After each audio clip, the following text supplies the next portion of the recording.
বন্ধুরা, আমি এখন বসে আছি গঙ্গা বক্ষে নৌকার মধ্যে 3টে অজানা দ্বীপে যাওয়ার জন্য। সকাল সকাল ঘুম থেকে উঠে চলে এসেছি রাজঘাটে 3টে অজানা দ্বীপের উদ্দেশ্যে যাওয়ার জন্য। প্রথমে সেই একটা নৌকা বুক করে নিয়েছি 3টে সুন্দর দ্বীপে যাওয়ার জন্য। গঙ্গা এখানে একটু বেশি চওড়া। সব থেকে বড় ব্যাপার হলো গঙ্গাকে এখানে একটু বেশি শ্রদ্ধার স্বরূপ দেখা হয়, কারণ গঙ্গা এখানে উত্তর বাহিনী। এখানে গঙ্গা উত্তর বাহিনী হিসাবে 6 কিলোমিটার দীর্ঘ দূরত্ব অতিক্রম করেছে। কাহালগাঁও থেকে বটেশ্বর স্থান পর্যন্ত গঙ্গা সম্পূর্ণ উত্তর বাহিনী।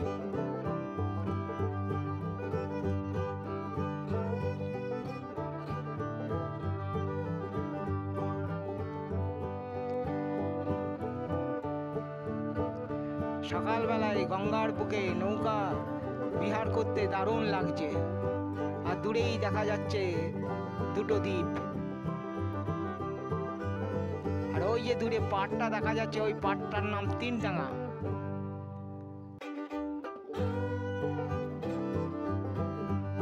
শুনেছি কাহালগাঁওয়ের এই জায়গাটাতে প্রচুর পরিমাণে গ্যাঙ্গেটিক ডলফিন আছে। খুবই বিলুপ্ত প্রায় প্রজাতির প্রাণী এগুলো, তাই ওদের সংরক্ষণের ব্যবস্থা করা হচ্ছে সরকারের তরফ থেকে। এটা একটা সরকারের খুবই ভালো উদ্যোগ বলা যেতেই পারে।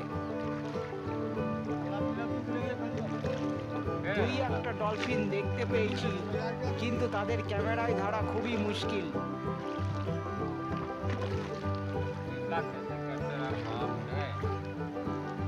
इस দ্বীপ का नाम শান্তি বাবা আশ্রম। এক পাশে কাহালগাঁয়ে সূর্য উঠছে আর এক পাশে মন্দিরের প্রার্থনার আওয়াজ পাওয়া যাচ্ছে। মানে একটা আলাদা অনুভূতি, যেটা আপনাদেরকে বলে বোঝাতে পারছি না। সকালবেলায় बैजू बाबा पहला कौन से द्वीप जाएंगे? দূরে একটা নৌকা চলছে, খুব দারুণ লাগছে দেখতে সকালবেলায়। এই যে দ্বীপটা দেখতে পাচ্ছেন, এটা হলো বাঙালি বাবা আশ্রম বা তাপস আশ্রম।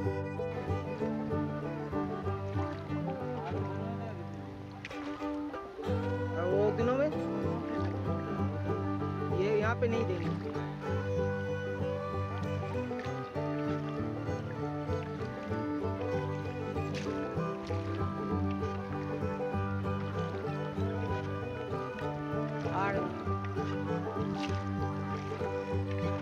আর ডান দিকের যে দ্বীপটা, এটা হলো শান্তি বাবা আশ্রম বা রাজস্থানী বাবা আশ্রম।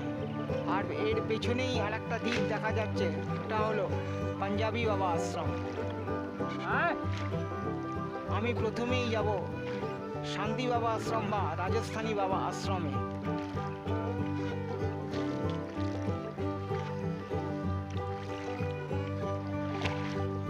আপনারাও আমার সঙ্গে থাকুন আর 3টে দ্বীপ দর্শন করি।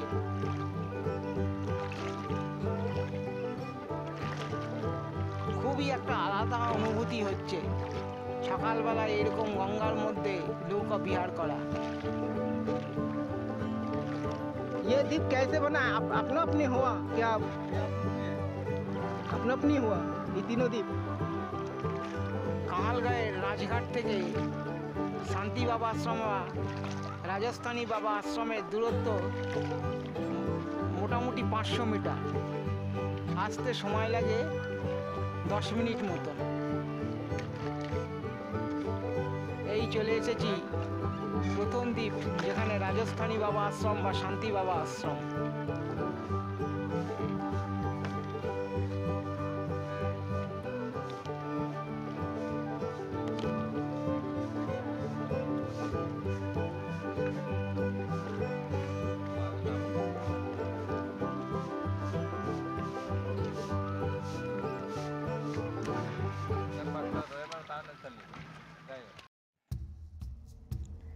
আমি এখন রয়েছি রাজস্থানী বাবা আশ্রম বা শান্তি বাবা আশ্রমে।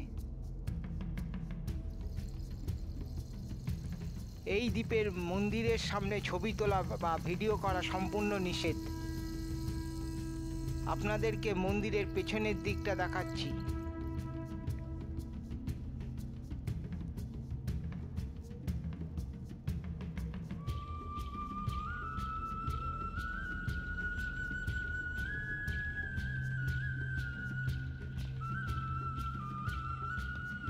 ওইদিকে বাবা মহাদেবের একটা মন্দির আছে, কিন্তু মন্দিরের দরজা বন্ধ, তাই আপনাদেরকে দেখাতে পারলাম না।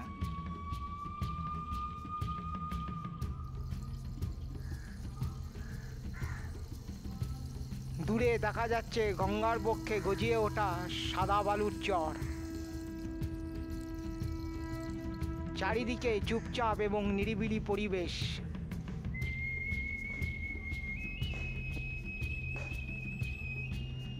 গঙ্গার মধ্যে গজিয়ে ওঠা এই দ্বীপে ধ্যানমগ্ন প্রাকৃতিক পরিবেশ আপনাদেরকে মন্ত্রমুগ্ধ করবেই। যেটুকু ভিডিও করার অনুমতি পেলাম সেইটুকুই আপনাদেরকে দেখালাম। এটা হচ্ছে শান্তি বাবা আশ্রমে ওঠার সিঁড়ি। আশ্রমে যাওয়ার মেন গেটে লেখা আছে সাচ্চা দারোয়ার। একটা বড় পাথর গঙ্গার জলের মধ্যে অর্ধেক নিমজ্জিত অবস্থায় রয়েছে।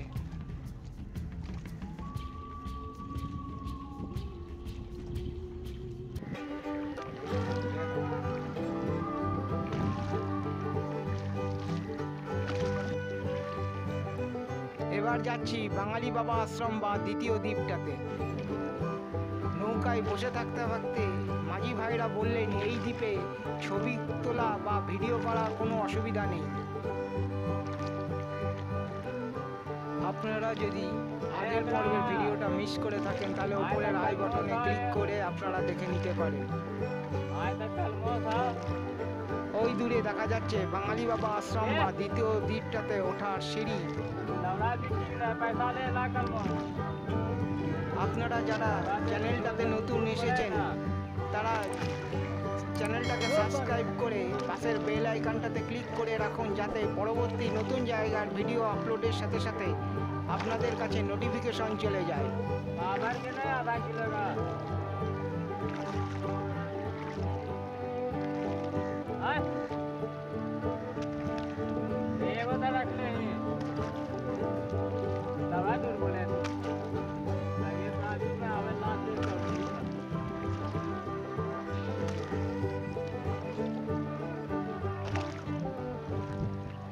চলে এলাম সেকেন্ড দ্বীপ বা বাঙালি বাবা আশ্রমে। শান্তি বাবা আশ্রম থেকে নৌকায় আসতে সময় লাগলো মাত্র 5 মিনিট।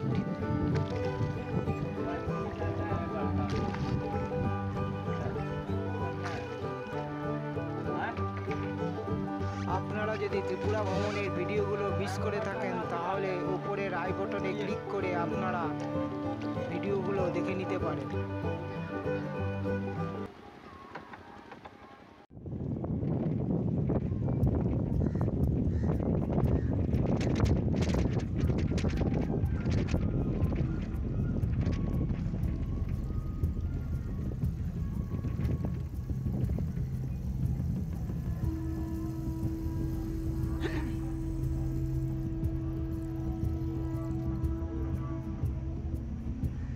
যদিও এই দ্বীপটার নাম বাঙালি বাবা আশ্রম, কিন্তু গেটে লেখা আছে তাপস আশ্রম।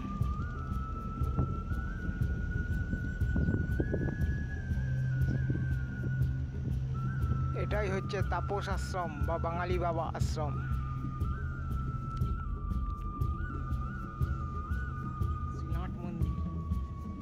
এই দ্বীপের পরিবেশটা শুধু দেখুন, ধ্যান করবার জন্য একদম উপযুক্ত পরিবেশ। আশ্রমের সামনে কনস্ট্রাকশনের কাজ চলছে। এখনো পর্যন্ত আশ্রমের কাউকে দেখতে পাইনি। পুরো জায়গাটা শান্ত এবং নিরিবিলি। চারিদিকে দেওয়ালে সাধু সন্ন্যাসীদের ছবি, তার সঙ্গে একটা বড় চেয়ার রয়েছে, তার উপরেও একজন সন্ন্যাসীর ছবি রয়েছে।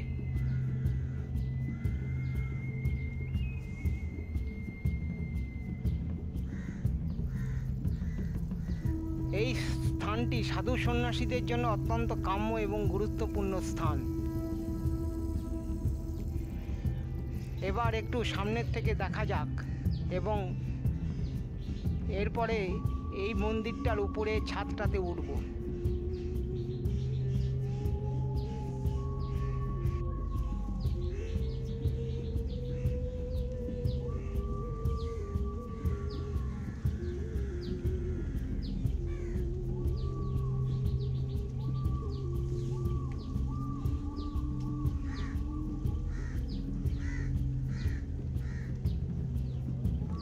এবার মন্দিরের ছাদে উঠছি।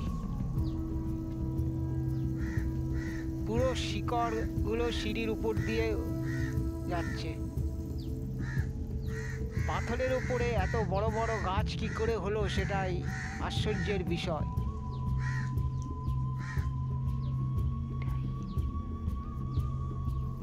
এটাই এই ছোট পাহাড়গুলোর গুরুত্ব। কি দারুণ লাগছে উপর থেকে দেখতে। শান্তি বাবা আশ্রম দারুণ লাগছে দেখতে, এবং তার সঙ্গে বহমান গঙ্গা নদী।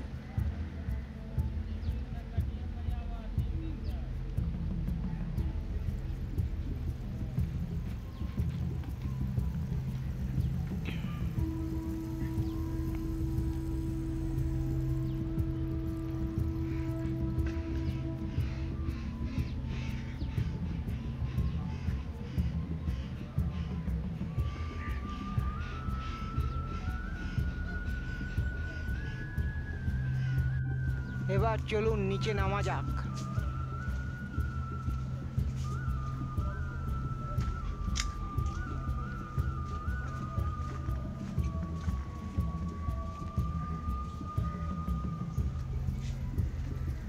নামতে নামতেই দেখতে পাচ্ছি একজন স্বামীজিকে। দেখি ওনাকে একটু অনুরোধ করি এই জায়গাটা সম্বন্ধে বলার জন্য। স্যার, मैं दुर्गापुर से आया हूँ। बंगाल से? बंगाल से। सर, यहाँ का बारे में कुछ बोलिए ना कि कैसे बना, हाँ? ये कैसे हुआ? ये बहुत पुरातन मंदिर है, समझे ना? हाँ, ये बहुत पुरातन मंदिर है। पहले जो बाबा जो थे ना, हाँ, जरा ये बंगला से देखिए लिखा हुआ है वहाँ। हाँ, अत्रि कुमार से। हाँ, कुटीर ये बंगाली किया है। हाँ, आश्रम है बहुत पुरातन। तो विजय गोस्वामी यहाँ के मुख्य मठाधीश थे, लेकिन अभी तो शरीर में नहीं है। लेकिन यहाँ पर अभी सत्संग का आयोजन हम लोग रखा है। ये तो बंगाली मठ है ना, तो बंगाली संत नहीं रहता है, बिहारी के लोग रहते हैं। आप बंगाली है? हाँ, बंगाली कहाँ? आपका शुभ नाम सर? स्वामी बालानंद। स्वामी बालानंद। स्वामी बालानंद जी। स्वामी बालानंद। हाँ। यहाँ पर स्वामी राधे जी रहते हैं। अभी 1 महीना का बसावास चल रहा है, ध्यानाभ्यास।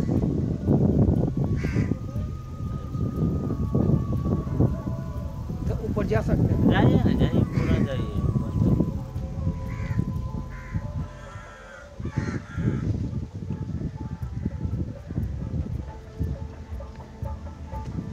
ওনার কাছ থেকে পারমিশন নিয়ে আপনাদের ওপরটা ঘুরে ঘুরে দেখাচ্ছি।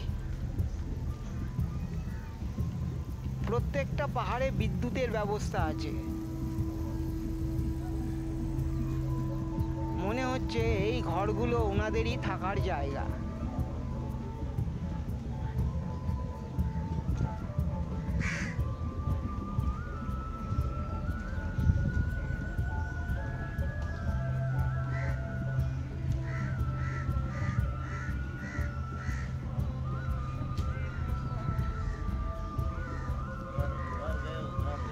हाँ, उधर गया, उधर उधर ऊपर गया।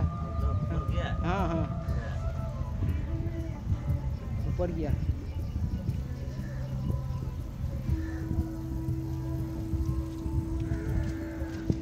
आप अकेले आए ना? हाँ, अकेले। आपका शुभ नाम? संजय बनर्जी। संजय बनर्जी। अच्छा, अच्छा। ओ, बहुत आपके साथ भेंट हुआ, बहुत अच्छा लगा हमको थोड़ा पता चलना। यही बंगाली आश्रम। हाँ, वो शांति बाबा आश्रम। हाँ, और इसके बाद राजस्थानी बाबा, वो तो राजस्थानी है, वो पंजाबी बोला। पंजाबी बाबा, ये राजस्थानी और शांति बाबा,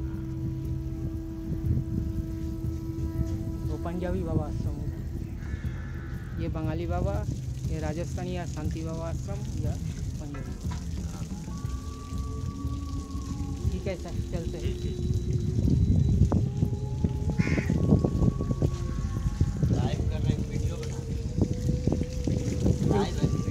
ভিডিও ইউটিউব। আপনারা যদি ঝাড়খণ্ড ভ্রমণের ভিডিওগুলো মিস করে থাকেন তাহলে উপরের আই বটনে ক্লিক করে আপনারা ভিডিওগুলো দেখে নিতে পারেন। এবার যাব এখান থেকে 3টে দ্বীপের অন্তিম দ্বীপে, যেটা পাঞ্জাবি বাবা আশ্রম নামে খ্যাত।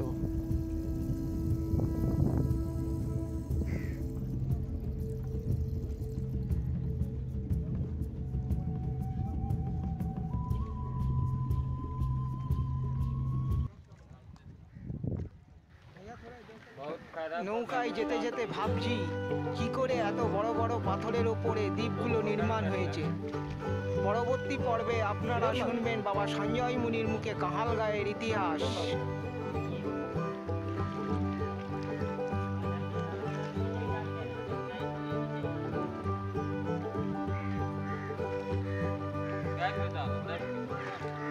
এতক্ষণ আমার সাথে থাকার জন্য আপনাদের সবাইকে অনেক ধন্যবাদ।